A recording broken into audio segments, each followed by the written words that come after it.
Hey, this is Chris. We're here at New York Comic Con talking about Black Sails. Now, you guys just got done with your panel.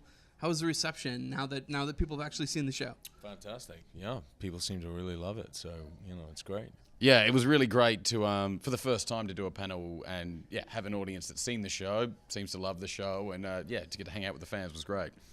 I love that the show is a show about survivors, and you guys both kind of survive in different ways. Now, you dodged death I don't even know how many times the first season. Was that a fun thing to play for you? It's fantastic. I mean, the best things to play are things with high stakes, and when someone's trying to kill you, the stakes don't get much higher. So I think it's the fun thing about the show, that you never feel like you're trying to add drama into a kind of boring situation. Right. It's always high stakes, and I think it's always fun. It's always fun to explore how Silver gets himself out of the situations he gets put into. Yeah, and I feel like your character it's almost verging on, definitely questionable, but almost verging on evil, in quotes, a couple times. But the character is so sympathetic that you're right there with it. How was that for you? Yeah, I love playing the dynamic of having a character who's heroic but also does terribly unheroic things. Right. And also the audience don't understand his motives. So they're having to do all the work.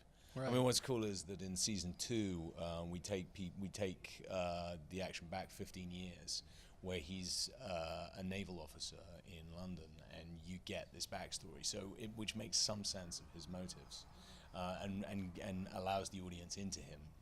So that's really cool. So when doing the London thing, did you shoot in London, soundstage, or was that like? This is the magic of modern filming. We green screened a lot of it, found kind of architecture within where we work in Cape Town, right, where you can hang it on, and then you put the rest on green screen, and it looks unbelievable. Yeah. I mean, you would not know. It is incredible how accurate it is. Now, you guys obviously came together in a big way for the finale, and that episode was just amazing with the action and so forth.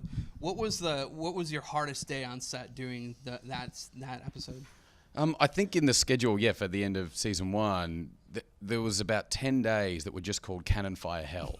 There was no dialogue, but it was just getting the bejesus blasted out of all of us, so I think that, which was really fun at the same time, was rough. Yeah, so, the day in the tank. There was a day where we literally, it was where I'm drowning, the ship's going down, and I'm having to float down, and so there's like, it's freezing cold water. It's absolutely freezing. I got like this wetsuit on, and I got a weight belt, and I'm having to kind of, I basically have to take a load of breath and then sink to the bottom, and there's a guy with a rebreather sort of sticking it in my mouth who can't see. And like, it was horrendous. It was the most. And well, I was originally in that scene too. And so I was in the water as well, and diving deep and like getting caught in all the debris, and both of us almost drowning. And then I'm not even in the scene. Yeah, they took me out. They cut him from the shot. It happens about like 1 in 5 times. Like, I'll be in the water 5 times in the show, and they'll only ever use 1 time on in the show. They cut the rest. They just like to torture me. Yeah.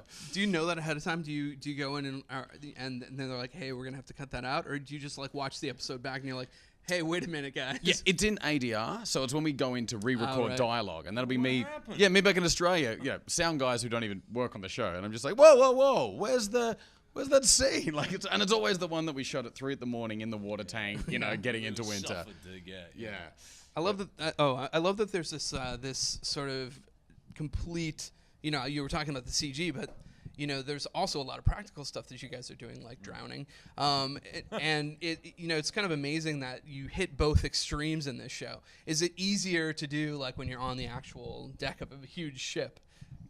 Yeah, I mean, I think being in this world is it's so easy. It's so much easier when you have the detail of the sets and the kind of the way we shoot it. It really, the costumes, the detail of the sets, the weaponry that they use. It's all kind of legit, and it's very period. So you feel that you're in this situation. Yeah, and even though there is CG, we're still in a huge practical set, and then the CG just takes it further, where everything that we're dealing with, there's never any point where we're actually we never spend too much time actually in front of a green screen with nothing else, just kind of imagining things. And we're really lucky to have the real set there. Right. Now, we know all these characters from Treasure Island, and we know we're, on the path there. Do we get more hints at Silver becoming the Silver that we know later? Yeah, season 2 is definitely the beginning of that kind of origin story. And season 2 is a lot about the relationship between Flint and Silver, and about Silver understanding who he could be in this pirate world. And it's really Flint kind of opening him up to embracing that, really. And we definitely start to get the first hints of Long John Silver of Treasure Island in this season, which was the funnest thing for me to play. Yeah. I think that's the trick of the end of season 1 too. You're on this island and you're like, what is this island? Do we know what the island is? Are you willing to say? It definitely still the treasure on the island still plays a huge part of season 2. I don't actually know how much that island. Yeah, it's funny. I don't think even the writers will tell us what the foreshadowing, what everything means. But because I think especially the actual Treasure Island, I don't think we know if they're hinting about it yet, but we're not sure. The treasure that is on it's not necessarily the Urca gold that's going to end up being the treasure. We don't know what that is. It might get spent on other things. We might lose it. It might not end up. That might not be the treasure that ends up on Treasure Island. It could be something totally different. Yeah, we still have 20 years to go. So, and I think season 1 and 2 only take like 3 weeks of time, like story-wise. So, as much as it's fun to foreshadow, I think the writers are also being very careful not to start tying things up too soon. Right. In case we want to do 10 more seasons of this thing. Yeah.